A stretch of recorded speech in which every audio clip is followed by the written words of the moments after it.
واليوم اتضحت الصورة. المغرب يتصدر المنطقة. أمريكا والمغرب يوقعون على خارطة الطريق 10 سنوات.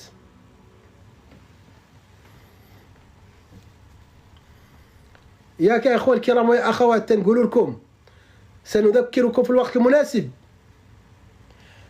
قلنا لكم أن هناك مؤشرات واضحة، وأعطيناكم المؤشرات، وقلنا لكم أن عالم جديد يتشكل ويتكتل.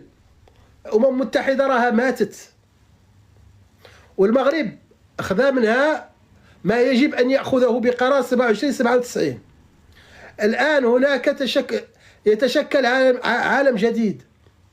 المغرب تم استدعاؤه. لماذا؟ لأن المغرب كما قال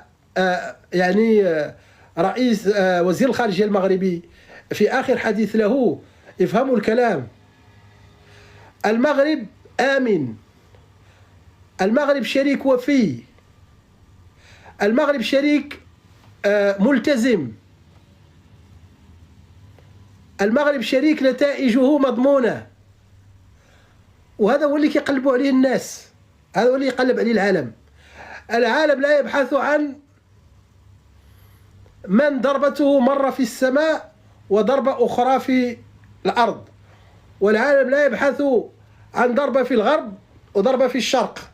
العالم لا يبحث عن هذا، وتعلمون عن ماذا أتحدث. العالم يبحث عن وضوح الصورة، العالم يبحث عن وضوح الرؤية، وهذا ما شرح وزير الخارجية المغربي السي ناصر بوريطة. المغرب لديه رؤية واضحة. الملك المغربي، واليوم يوم الجمعة أمده الله بالصحة والعافية، وللأمانة الدعاء الذي قلت في نفسي أدعو له هذا الدعاء حينما قلت أسأل الله العظيم الذي يحيي العظام وهي رميم أن يمد جلالة الملك محمد السادس بالصحة والعافية. أنا قلت لكم أن المغرب وضع على السكة، وضع على السكة ليس بأشخاص ولكن بمؤسسات.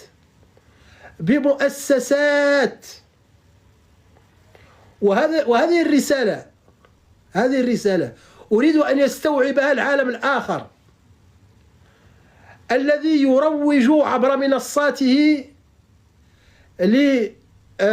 مع الأسف الشديد يروجون. مثلا يقول لك لقد توفي، يقولون شكرا لكم، شكرا سيدي، يقولون لقد توفي الملك ويقولون كذا وكذا. اسمعوا جيدا هذا الكلام. الملك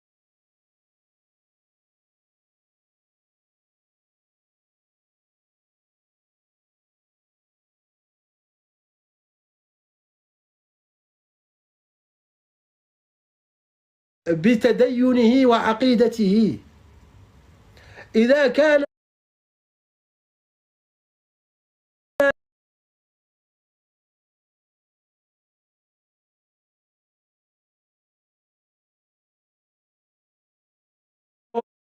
الله بالصحة والعافية وأبقاه ذخرا لبلده وللمسلمين، يخشى هذه الأمور، هو مؤمن بالله ويعرف ما هو القضاء والقدر.